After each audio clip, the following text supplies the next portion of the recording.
a normal, healthy brain. The red part is the most electrical current.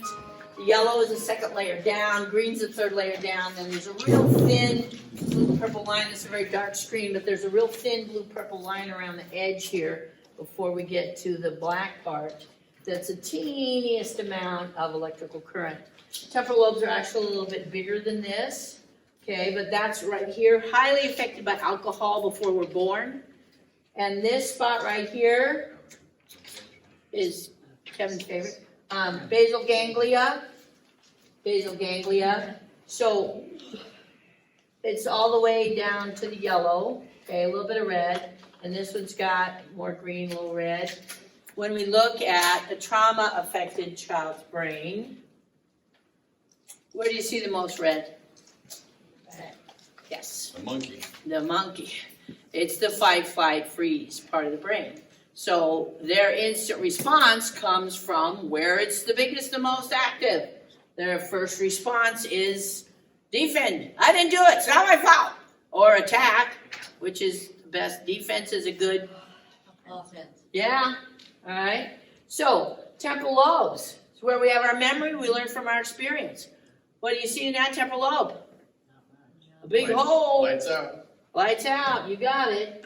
Basal ganglia right here isn't even turned on.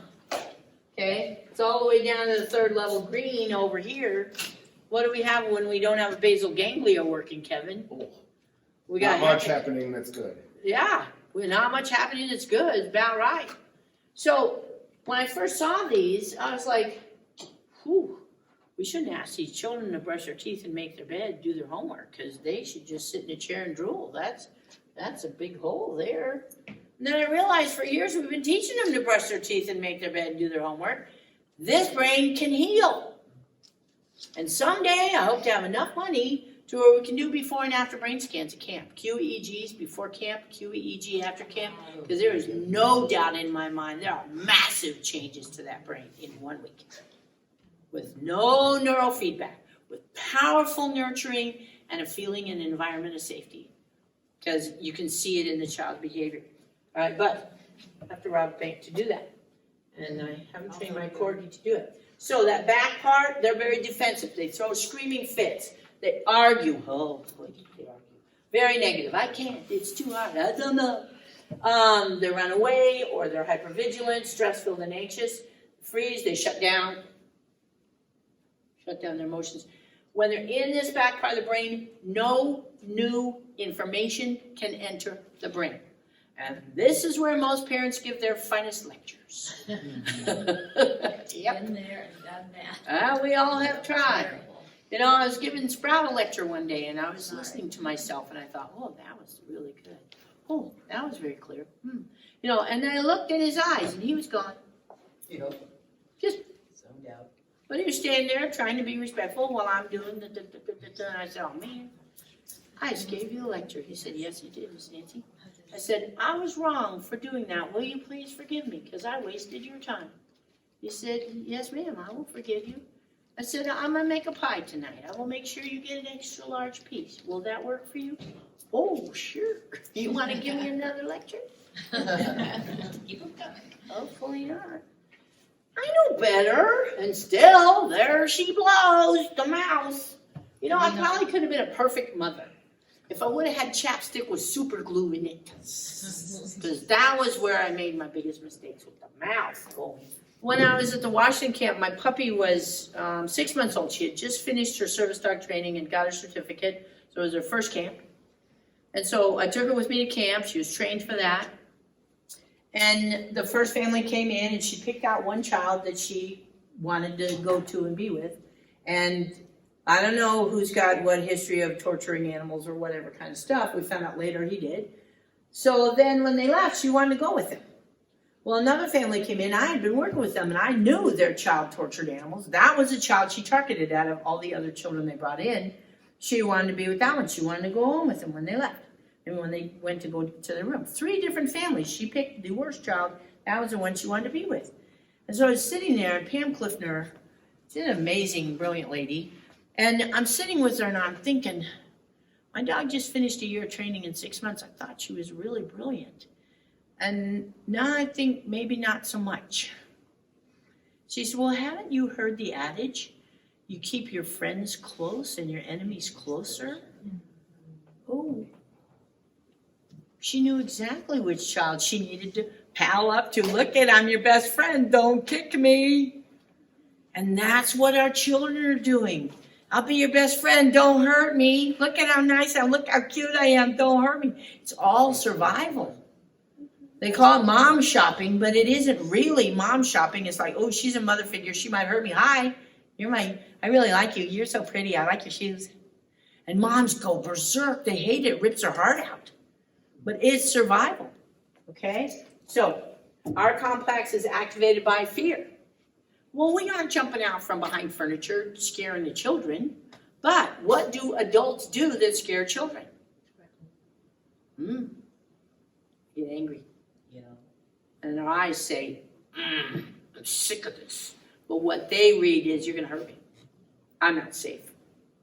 I see it in Walmart all the time. Okay, threats. The next time you do that, I'm going to do this to you. We think it's a warning. I just want you to have a heads up. What's going to happen, so you can think about it, make good choices. The brain sees it as a threat. Boom, we lit up that back part of the brain. Lots more blood flowing through, lots more electrical current, pumping iron, getting bigger for them to argue with you more. Okay? So, we don't use anger, we don't use threats. If you do that again, I'm going to call flight check. We hear it the first 2 days of camp almost nonstop, and we're all like, ooh, ooh, ooh. They're making the children sicker. Intimidation. All right, and they've been scared to death. They don't need to be scared to death to get their teeth brushed or to make their homework done. All right, criticism. Man, you didn't do your jumping jacks right. You're not sitting correctly. You're not sitting straight. You're chewing with your mouth. All that negative stuff lights up that back part. Negative input in any way. Even just no, okay? We want to be very mindful. It's going to light that up. Okay, 2 seconds just on this. Notice that as you're teaching, it's not just reading this. She's putting the emotion of fear. She's demonstrating what a threat looks like and an intimidation looks like. And that's important for you to be doing while you are communicating with this. That makes it a little bit funny. That makes it a little bit more connecting, especially when it's these hard things that all of a sudden you see this in your kids. And so she's taking it and lightening it for something that's really special. Just make sure that you're doing that. It's so important for the parents to really, really get, we can't use anger with this group of children. It's just not working. So really driving it home rather than just reading the list. Yes. So you demonstrated the threatening eyes. So I was comfortable, but at the same time, I definitely sensed it. So could that be something we want to do or not do? Because I would choose carefully who I'm doing it with. I felt comfortable doing it with you. Yeah. If it was a bunch of parents who are maxed out, overloaded from their child and facing PTSD, I would do it with a team member. Okay. Because we always have team members in there so I'd say, can I borrow you for a second, Miss Teresa? So, what do you think about I usually tell them ahead of time, can I borrow? Because you're right. Yeah. Be careful who you're modeling stuff with, because I was scary. Yeah. Yeah, but you're bigger than I am, so I figured you could handle it. So the children have to feel safe. Feel safe. For the brain to begin healing, they have to have a felt sense of safety. We had a camp in California, and the last day of camp, we had nobody in the flight check room. Nobody. They were just like doing it. So the whole team, we did campfire every night. The redwoods of California. So I said, hey, let's go to the campfire. I've never been to a campfire. I've been to this camp 10 times. Let's go to the campfire. So we're all sitting at the campfire, the team, all the parents, and they're singing and doing this stuff. And the little girl behind me starts to cry. Oh, she's going to melt down. I'll take her to the flight check room so the whole team doesn't have to go, And then I hear her mom say, what is it, honey? What's up? This has been the best time of my life. I don't want to go home. And I'm thinking, yeah, me neither. Maybe I could call the cowboy and he could just come and we could live here and he could bring the dogs and the horses. But what she was saying was, I finally feel safe. I finally feel safe. I don't want to go home to where I've had failure and misery. You know? It's like, yeah, communists just didn't work too well, but it sounded like a great plan when we started in the 60s. I was a hippie back in the day. All right, limbic system's love departments, where all our emotions are highly impacted by cocaine and the opiates before they're born. It makes that part of the brain physically smaller. Well, there's a plan. One boy that I worked with that was born cocaine addicted, I'd say, are you mad, sad, glad, or scared? And Matthew Bradley says, mad, sad, glad, scared, or ashamed. He added the other one. The other ones are from Dr. Klein. Mad, sad, glad, scared, or ashamed. And the little guy would have to guess, because he didn't. Because his brain was so shriveled up in that area from what his mother did to him. So he never got to feel joy. I don't know about you guys. I was talking to Diane last night after the pizza party, and I was like, getting ready to lose it. I loved sitting with you on the dock, having pizza, eating awesome cookies with a glass of milk. It was like better than the beach in Hawaii. I was just so happy, and I thought, how many children don't get to feel this? That we want them to feel it, you know? Limbic system is activated by feeling safe. It can't grow, it can't build if the child doesn't feel safe. And having that environment in the flight check room where there's no intimidation, people aren't joining in with the big chaos that they create. There's that sense of calm. The activities, the parents aren't all wound up, brings it. And we have to bring it, all right? They've got to feel safe. Acceptance. This is total acceptance. Total acceptance. And we get the parents to do it all day long, okay? When we look in somebody's eyes and they're saying, you know, I was upset about this other thing, and we're hearing them, we're accepting them, who they are. These children can't be somebody else. They have to be who they are. We were talking about tenacity earlier. My Beth, when she came to live with me, her first chore was sweeping the stairs. You know, and you can ask her, she'll probably tell you how many hours it took her to sweep those stairs that first day. Like 19 hours, 17 hours. Sweeping the stairs. And she'll put 17 hours, she'll say. She's proud of it. She holds our family's record for the longest stair sweeping any child ever did. She's proud of it. Tenacity. And then what is your fastest time? 7 minutes. She's even prouder. She holds the fastest and the longest record of our family. We love her for both. We're all good with it. And I can say, yeah, stubborn, strong-willed. I'm going to break that will. I don't want to break that will. I want to keep it. It's what kept her alive. And because of her tenacity, she's a nurse. She's an award-winning nurse. She has saved lives when others say, you know, it's time to quit. Let's let it go. She said, can we just try one more? And there are babies that are alive because of that. God made her that way. I don't want to crush it or not honor that tenacity she has. Sarah has these two little guys. Oh my goodness. I've worked with, I don't know, 5,000-10,000 children in my life. And her one son is the most creative child I've ever met in my life. He can go to the Goodwill, find garbage, and buy it. And he's so proud of it. And he makes the most beautiful jewelry and creations out of nothing, what people would throw in the trash. And he's just this heart filled with beauty and joy who finds beauty in nothing. And we need more little spirits like that. And his brother, just stoic and calm. He's a deep thinker. She just has these two. I mean, her daughters are amazing too. I don't mean to put your daughters down because they're superstars. But these two little guys, they each did a painting for me. Okay, and you know, like, oh, those are nice. And they leave and you put them under your bed. Nope. They are up on the fireplace. I look at them every night. I'm like, there's love in those. I'm keeping them. Acceptance. Who they are, the specialness in each child. They each have a gift or a talent, whatever it is. And we find it and we treasure it.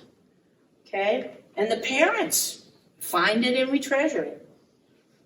Up and down movement, when we bounce a baby this way, it builds the limbic system. So we all, as team members, pick up the children when they come in the flight check room. We bounce them, get that limbic system developed. Maybe not. Hello, that was ridiculous. Okay. We put them on the mini tramp to get the up and down movement. Jumping jacks, up and down. Even the old brain boosters is up and down movement for that limbic system. Okay? So, neocortex, the outer part, logic, reasoning, most schoolwork is done there. All right. It's activated with joy and laughter. Well, we got water balloon volleyball. We got all kinds of fun activities. And now Paul brings his super silliness so that we can get the parents laughing. You guys were about peeing your pants yesterday, passing the octopus and the ear and the big toe around. I don't know what all you had flying around there. But you were laughing so hard your ribs were hurting. And when the parents do that, they're filled with the joy and the playfulness that needs to be in a family so they can take it back to their children. And then Sharon's got the silly tear off the corner and whatever stuff, and we're all like, whoa. You know what those children are going to do with that silly piece of paper? Look what I made, Mom. And share it. A fun, joyful piece of paper, throwing an octopus, bringing the joy and the laughter. Simple little things. My child created something instead of destroyed something. All the children folded a paper, and my child folded a paper too. That's a first. Wow. Okay. For ours that are so defiant, yeah. All right. So we bring back the joy and the laughter to the family. Oxygen. There's a lot of movement at camp, and laughter is the fastest way to increase oxygen to the brain. Drinking more water.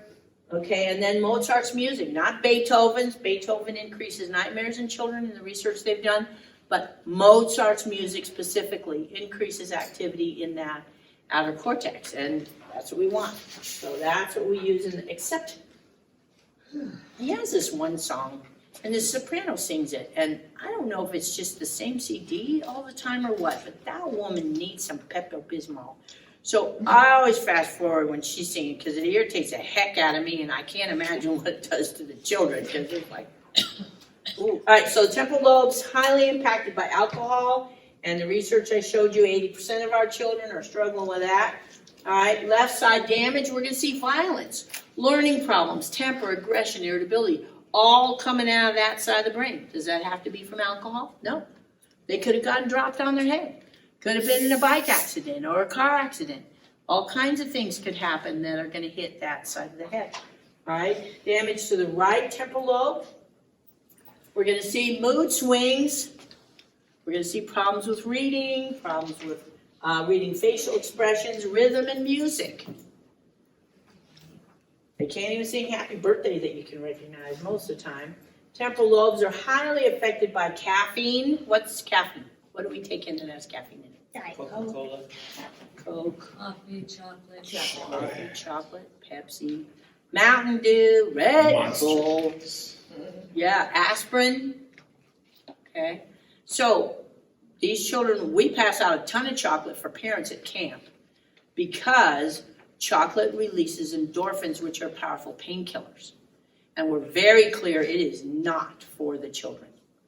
And even mine, when they're out building a snowman, loving moms, when your children are cold from building a snowman, give them a drink of what when they come in?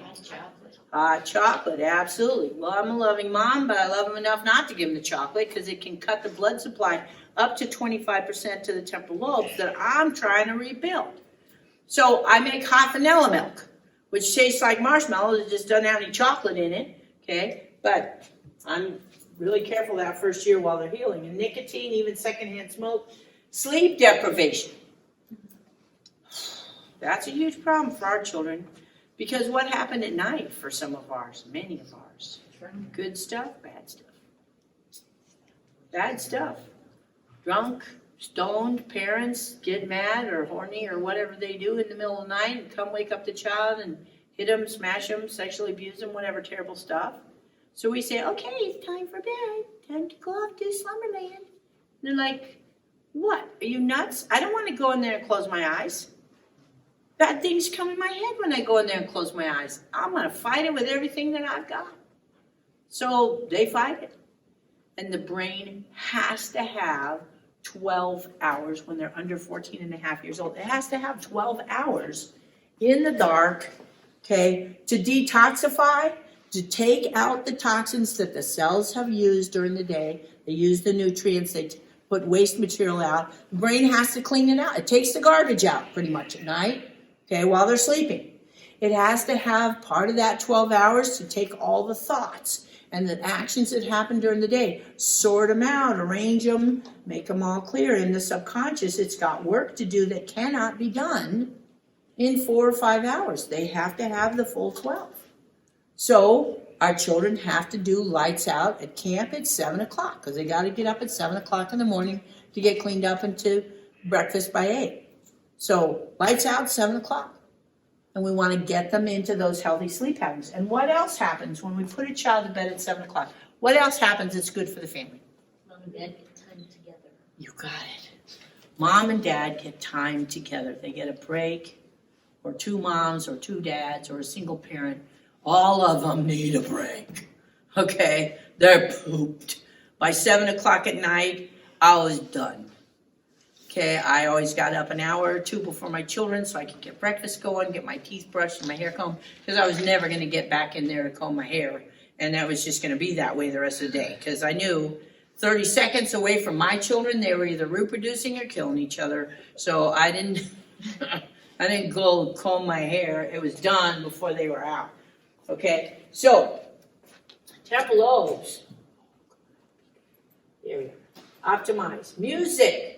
Very helpful for the brain. Positive and complicated input. That's spelling words. That's memorizing mathematics. It's playing games like Sudoku and jigsaw puzzles and crossword puzzles. We used to play a game called concentration where you put the cards face down and you had to find the pairs, that kind of stuff. It all builds the brain. Sitting there looking at an iPad, not so much. I was at the National Western Stock Show. I volunteered there a couple weekends ago.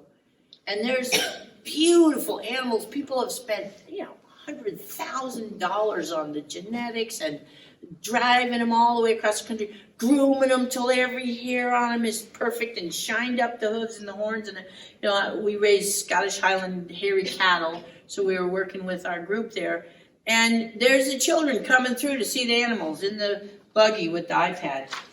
Never looked up. Missed it because they're in the iPad. So, the electronics go for a year. We have the parents shut off the TV. If they want to watch it after the kids go to bed at 7, that's up to them. But the children are not watching. 0 TV, 0 movies, 0 Nintendo, 0 Game Boy, 0 iPad, 0 schoolwork on the computer. And I meet with the school when I have a child I'm working with, and they say, all of the schoolwork is done. We can't give him his education without the Chromebook. He's got to have access to pornography during the classroom schedule. I'm like, no. Well, how can we educate your child? I say, it's so cool. There's this thing I found, it's 200 and some years old, called books and paper. They used it here in America for over 200 years. Books and paper. I think we can still find some. But he has to have a Chromebook. I say, no. And they find books and paper. And my child gets an education. Because they're not going to have access to the internet. We have a therapist that comes to some of our camps named Sarah. She's from St. Louis, Missouri. And she had a client. She said, no internet. They said, we asked. They have to have the Chromebook. Absolutely. We will have them in the front row. The teacher will monitor. Right? Yes. They wouldn't sign off for no. So the child's going. Sarah says, Mom, Dad, you need to go look at the history of that computer he's using in the classroom. 10,000 hits on pornography, front row in school. And the teacher said, it's not affecting his education.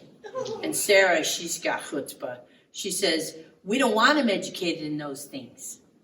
It's not what we want the education centered around. 10,000 hits of pornography in the front row of the classroom with the teacher supervising. The internet used to be 10% pornography. In the latest research, it's 90% of it's porn. And the sex trafficking has gotten so bad. And you know who the best targets are? Our children that have been hurt already. The newest one, I work with Dr. Judy Osterhage in California on Wednesdays. I teach a class for the college up there. And she was sharing with me the new one that they're doing now. She just helped a family save their daughter from. This guy sends her a message on the internet. I need a babysitter, and your friend so-and-so said that you would be a good babysitter. She recommended you highly, and I live nearby. I live right on this street over here. Are you available Friday night? So she asked her mom, am I available to babysit Friday night? Yeah, you don't have anything. Your schoolwork's all caught up. That'd be fine. This guy comes and picks her up and drives, and he starts going this way instead of that way. She said, I thought you lived over here, and he put the locks on.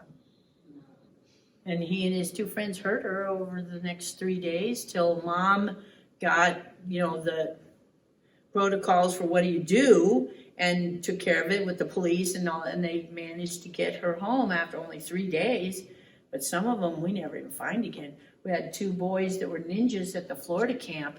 They had 2 girls from their high school that were taken by the sex traffickers, and they didn't find them. It was over a year later. So, no internet.